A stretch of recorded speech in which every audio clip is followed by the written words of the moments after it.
Jonathan, it's nice to meet you, and thank you very much for your time. Happy to be here. You are in the free speech kind of realms, if you like, so I want to start with something that's quite topical in New Zealand. Wellington University recently had to postpone a debate on free speech, wait for it, because some of the students didn't like one of the speakers who, ironically, is the president of the Free Speech Union. They felt offended by his presence. Offended. What is your reaction to that? Well, I am very sad, but not surprised. I'm not surprised because I just this morning got off in DC and in the United States, we're seeing those same arguments and have for many years, actually, that certain kinds of ideas are so dangerous or so unsafe that students shouldn't be exposed to them. But the reason I'm so sad about that is that I just turned 64. I was born in 1960 in a very different world. The great investment of my career has been equality for gay and lesbian people, and that depended entirely on free speech and on making arguments that made a lot of people feel endangered and uncomfortable and unsafe. And the people who get hurt by this idea the most are the people who are in the minority who need to be able to expose their views. And right now, unfortunately, apparently in New Zealand and elsewhere, free speech is one of those controversial views. I want to move to another more New Zealand issue, and it's one that I know that you've spoken about, or at least talked about before in some of the podcasts and online articles, and that is a former radio talkback host had to apologise for discussing arguably what's known as biological reality. She took offence to people saying the words pregnant people and said it was bullshit, quote unquote, that we've got to a time in our history now where it's, you have to say pregnant people, you can't say woman anymore. She was ordered to apologise by her then boss, Dallas Gurney, who then said she would be getting rainbow tick training as a result, essentially for wrong think.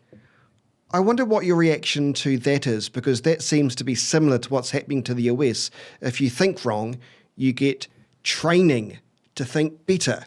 My personal answer as both a journalist and a campaigner on these issues is it is not a good idea to suppress these ideas and to try to force people into rigid orthodoxies. And what especially breaks my heart is to see so many gender activists in the United States and elsewhere attempt to use coercive tactics to control what everyone else can say. First, because I think it's wrong on its own account. Second, because we, gay and lesbian people of my generation and in the future, those same coercive tactics were used against us, and the last thing we should do is turn them against our enemies. And the third problem is it backfires. No one stops believing in the reality of biological sex because they're required to use a term like pregnant person. That simply will not work. We've got to persuade people of these ideas and not try to force them. The problem with coercion is it never works, does it? When you try to order somebody to say something, perhaps they become even more it does create even more resentment. But things like pregnant people, arguably you've got government officials who would probably say they're just trying to not hurt anybody's feelings. Is that a valid reason? I mean, when you look at the gay rights movements of particularly the 60s and 70s, I mean, arguably it wasn't just about making people feel okay about themselves. It was actually about changing the law. Yes, well, of course, it was about both, and it promulgated some very controversial ideas, such as, for example, the idea that two men should be able to get married. When I started promoting that idea in 1995, my father, who is not anti-gay, warned me not to get involved. He said this is such a crazy idea that he predicted I would lose my reputation as a journalist. And that didn't seem crazy at the time. That's how uncomfortable that idea made people. They often said, why do we even have to debate this crazy idea? It's so immoral. It's so wrong. But that's how you introduce moral progress. You have to fight for it and argue for it. And if we had been in a position to try to impose same-sex marriage by yanking someone off the airwaves who said a same-sex marriage isn't a real marriage, it's a counterfeit marriage, we would have lost instead of won. I am married today for now many years because of free speech. And that's the irony, isn't it? That people who might claim to champion those who could be described as minorities, they claim that they want to protect them, but sometimes they're doing the reverse, as you've just pointed out. Yes, well, that's exactly right, and that's what makes me so sad. But let's remember not to paint with too broad a brush. We do have illiberal activists out there in the United States, in Europe, I'm sure in New Zealand, who are using coercive methods because they think they work and because they think they're righteous. There are also a lot of ordinary people out there who resist these tactics, people who are progressive on the issues. And those are the people that we need to mobilize. Those are the people who we really need to persuade. And I think they are persuadable. And I think, you tell me, Chris, if you think this is right. But in America, certainly in Europe, we're seeing the backfiring of efforts to coerce people into believing certain views. And I think we've passed the point when those radical activists who are trying to suppress speech have been at the peak of their power. I think we're starting to see a pullback from that. Yeah, I think so. And New Zealand, sorry to interrupt, New Zealand sort of generally follows the United States' culture, by several years later. And I think we're starting to see that now in New Zealand, a bit of a pushback from the perhaps more radical interpretations of life. Yes, and in the US, in fact, one of the problems we're seeing is blowback that's actually too extreme, which is to say now we have conservatives in government and governments of our states passing laws specifically outlawing the promulgation of, for example, gender theory in a lot of schools and even in Florida at the university level, which is almost certainly unconstitutional and absolutely certain a violation of academic freedom.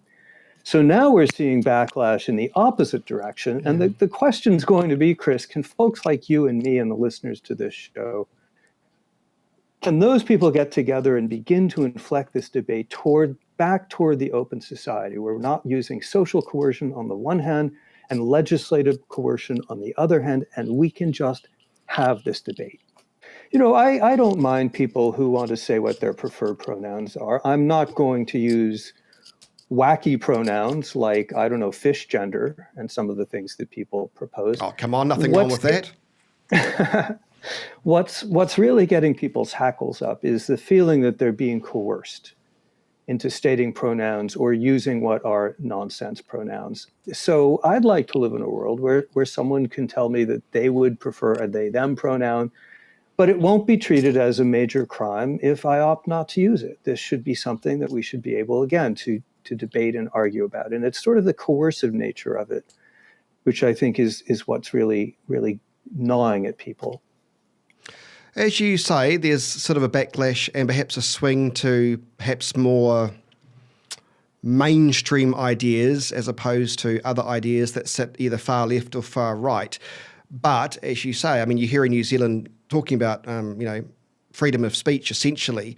So where do you see freedom of speech in Western democracies now? Because is it under threat? Is it getting better? Does social media make it better or worse? Is it all of the above? Well, legally in all of the Western democracies, and certainly in the United States, freedom of speech is in much better shape than probably any other time in history. It is robustly protected now in ways that it simply was not when I was born, and that's also true in the European Union. And I would guess that it's also true in your neck of the woods. There are problems, of course, and shortcomings, but the notion that we have broad, firm human rights to speak out controversially under law is a new idea in the world and is surprisingly well protected under law. At the same time, what we're seeing, again, in Europe and the United States, and from what you say, it sounds like New Zealand, is on the social side, the social aspect of this. We're seeing backsliding. We're seeing people in society, especially in idea-based institutions, cultural institutions, who are saying, no, you can't say that. And they're not using the law to push against freedom of speech, but they are using threats like you'll be fired, you'll be shunned, you won't be able to publish and so on. This is what we call in the States cancel culture. I'm guessing you have those words here. It's interesting to remember the greatest work on free speech ever written, John Stuart Mill, on liberty, 1859. Mill specifically warns that the biggest threat to freedom of speech and freedom of thought and expression is not from the government. It's from socially enforced conformism. He lives in Victorian times, so he knows what he's talking about. Tocqueville in America, 1835, warns of the same thing. The biggest threat to liberty in America is not from the government. It's from all these people in society who set limits on what you can say and what you can think. So the state of things now is that we've got to work on opening up our societies and our cultures and reminding each other why it should not be a firing offense to disagree.